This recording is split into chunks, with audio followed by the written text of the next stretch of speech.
প্রাকৃতিক বিপর্যয় ঘোষণার মধ্যে প্রায় 400 টন ইলিশ নিয়ে কুলে ফিরল মৎস্যজীবী ট্রলার। একেই বলে কপাল। ঘোষণা করা হয়েছে প্রাকৃতিক বিপর্যয় হতে পারে, সেই কারণে মৎস্যজীবী ট্রলার কুলে ফিরতে হবে। ঘোষণার পর ফিরে আসার আগেই শেষ চেষ্টা মৎস্যজীবীদের, আর সেই চেষ্টাতেই বাজিমাত। দীর্ঘ প্রায় 1 মাস খরার পর মৎস্যজীবীদের জালে ধরা পড়ল ইলিশ। প্রায় 400 টন ইলিশ নিয়ে উপকূলে ফিরেছে ট্রলারগুলি। গত জুন মাসের 14 তারিখ থেকে রাতেই ট্রলারগুলি মাছ ধরার উদ্দেশ্যে গভীর সমুদ্রে পাড়ি দিয়েছিল। প্রথম 1 সপ্তাহ মৎস্যজীবীদের জালে ভালো ইলিশ মাছ ধরা পড়েছিল, কিন্তু এরপর থেকেই সমুদ্র উত্তাল হয়ে ওঠে। প্রায় 1 মাস আর সমুদ্রে ইলিশের দেখা মেলেনি। এই পরিস্থিতিতে ক্ষতির মুখে পড়েছিলেন মৎস্যজীবীরা। তার মধ্যে বারবার প্রাকৃতিক বিপর্যয়ের ঘোষণায় গভীর সমুদ্রে যাওয়া মাত্রই ফিরতে হচ্ছে তাদের। তবে এবারে প্রাকৃতিক বিপর্যয় ঘোষণা হওয়ার পর বাড়ি ফেরার আগেই জালে পড়ছে প্রচুর ইলিশ। ইলিশের দেখা মিলতেই মৎস্যজীবীদের মুখে হাসি। কাকদ্বীপ ফিশারম্যান ওয়েলফেয়ার অ্যাসোসিয়েশনের সম্পাদক বিজন মাইতি বলেন, গত কয়েকদিন ধরেই সমুদ্রে ইলিশ ঝাঁকের দেখা মিলেছে। মাছের সাইজও ভালো। বেশিরভাগ ইলিশের ওজন 500 গ্রাম থেকে 1 কেজি।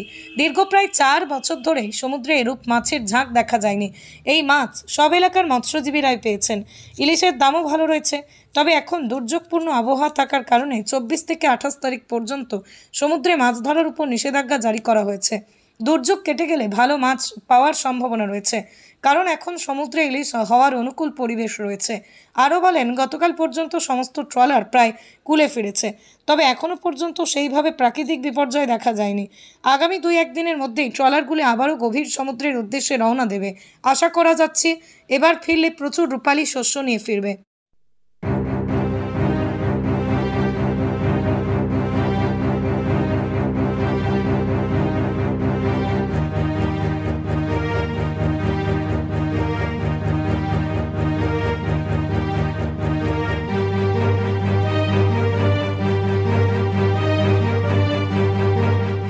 যোগমায়া শাড়ি।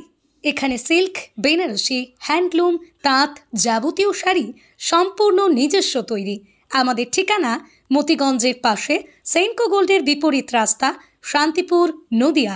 যোগাযোগ নাম্বার 7501813803। আমরা শুধুমাত্র পাইকারি বিক্রেতা।